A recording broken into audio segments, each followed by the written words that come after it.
Hello, my name is David Abel. I'm a senior manager on the LEED for Cities team at USGBC. I'm going to take you through the natural systems category of the LEED for Cities and Communities for Existing Cities rating system. The natural systems category consists of 1 prerequisite and 4 credits with a total of 9 points available. The first prerequisite is the ecosystem assessment. No points are available, but it is required for all projects. In the assessment, projects describe the community's natural assets and liabilities within the 5 outlined categories. These include topography, soils, terrestrial vegetation and habitat, hydrology and aquatic ecosystems, and pollution sources and threats.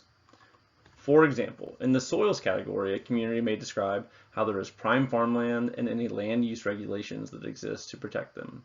In the terrestrial vegetation and habitat category, communities may provide maps that highlight unique ecosystems and protected areas.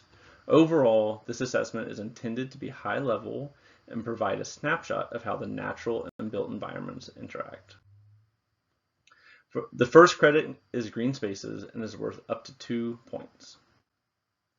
The intention of this credit is for cities to provide publicly accessible green spaces that positively impacts the physical and mental well-being of residents. 2 points can be achieved in the credit, and there are 2 different options to pursue. Option 1 examines the amount of and access to green spaces.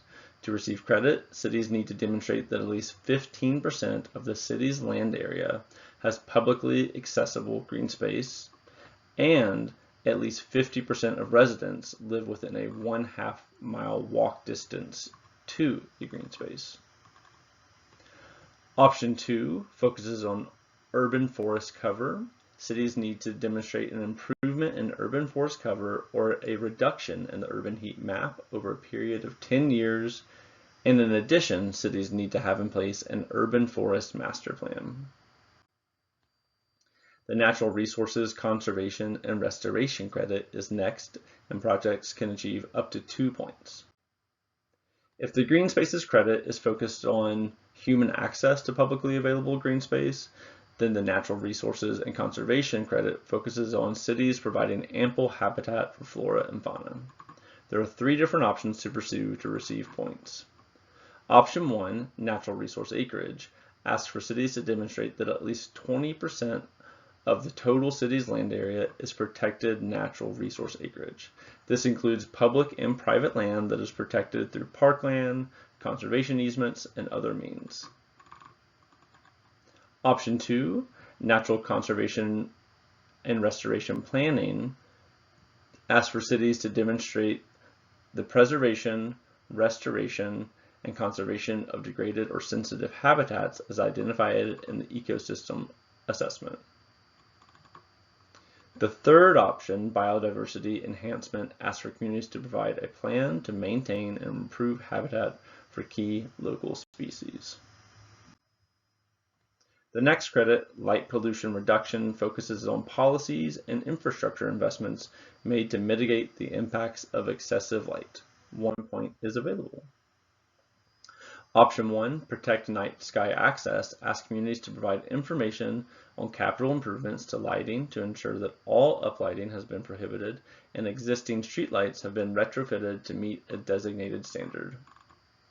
The lighting ordinance option asks for cities to adopt an ordinance for lighting to be in compliance with International Dark Sky Association and other engineering society standards. The last credit in the category, resilience planning, is worth up to 4 points. The intention of this credit is for cities to assess vulnerabilities and hazards, create plans to address them, and make progress in creating more resilience community-wide. Option 1, the vulnerability and capacity assessment, asks for cities to identify both man-made and natural hazards and conduct corresponding assessments.